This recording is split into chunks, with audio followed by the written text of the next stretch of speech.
Manipurda laiba ekhoi tongan tongan ba cultural heritage sing asi mamal yamlaba lamdam sigi miyam sibu jati gi natraga malem gi thakta masak tak ebelani asuk mamal yamlaba mafam sing asi lengak na ningthi na ngakpi senbi ba semjin sajin ba haiba simak yamna maru oi raija gi lengak na maru ena mamal laina lawru matamda national heritage oira kadori bani national heritage oira ba matamda amu world heritage oira kadori bani ekhoi gi kangla fort kheba singda laiba khongjom war memorial Moirangda leiba INA Matrius Complex Oinamda leiba Maibum Lokpasing BT Park da leiba Sahit Menar Kanchipurda leiba Langthabal Konung na singba sing asi maru eba mafam ngaktani Loktak Pat da leiba ata wapam thak da leiba Kaibul Lamjau National Park Malem da ani sudraba sangai gi lepam oiba maru eba singtha ningai oiraba park amani Ukrul gi Kangkhui Cap Sekta da leiba Archaeological Living Museum Kabru singi laifam Thangjing Ching Androgi Mai leiba mafam pumnamak maru eba heritage site ngaktani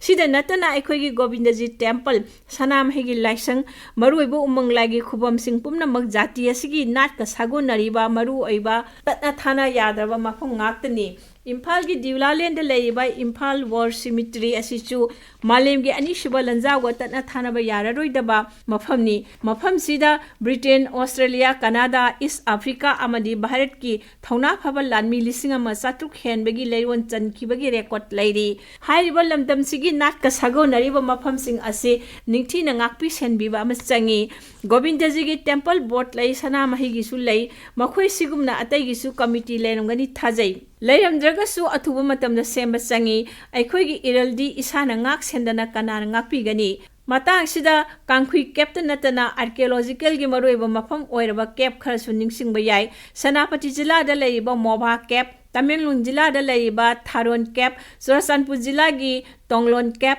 Ukhrul jila gi Hundung Cap panba yai hairiba cap sing asisu Manipur gi Puwari ga Kaidongoi da su tatnaba yararoi mafam sing asibu raija gi lengak na phajana kupna yengsin biraga semjin sajin birabadi aikhoi gi manglam chatta leiram liba Puwari gi aseng masak khangbada asawa khudol oibata natana lam koiba sing gi pukning chingchinduna raija gi senmit on da su mateng pangani World Heritage Sites sing asi United Nations Educational Scientific and Cultural Organization UNESCO na lepi aikhoigi Manipur di hojik phawgi oinadi World Heritage Site amada leitri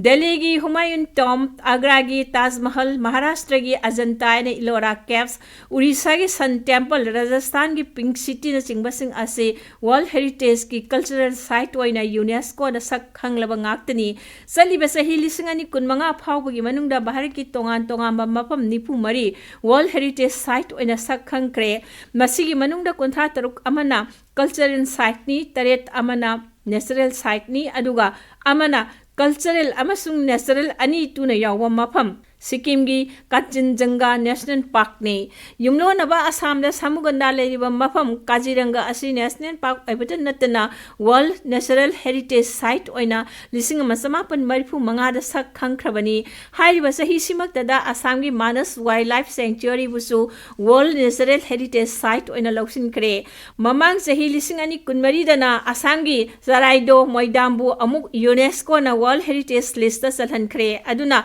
Manipur gi Lamjau National Park su chanba hendok na yarabani haijaningi masi salhannabai namakta akhang ahik singna mari leinaba se chang documentation amadi akupa hiram khudimag puthokhtuna salhannaba hotnaba changi hauji ke oinadi Manipur gi sankirtan asi lising ani 16 dagi World Intangible Heritage chankiba asimak yamna chawthok chaningai oi lai harawu su salhannaba film namduna thajin kare hairi asumna aikoi gi Kangla Fort su salhannaba hotnaba ama changi Handaki Raja Sabagi Ningtham Mifamda Aikhoigi Raja Sabagi MP Laisemba Sana Jaubana Bishnupur gi Bishnu Mandir Laiba Mafam sibu ngaktana thamnana bukhalakkiba wafam yamna maram chai Masina punging loksing oiraga atai maruiba mafam sing khudam oina Kanchipurda leiba Langthabal Konung Rims Rota leiba Lalambung Pung Imphal Mayol gi Sahit Minar Khongnang Hogai bina singba kaya asi mathang National Heritage amadi World Heritage ki manungda salhanna bo hotna binaba akhang ahisingi pukning chingchinjari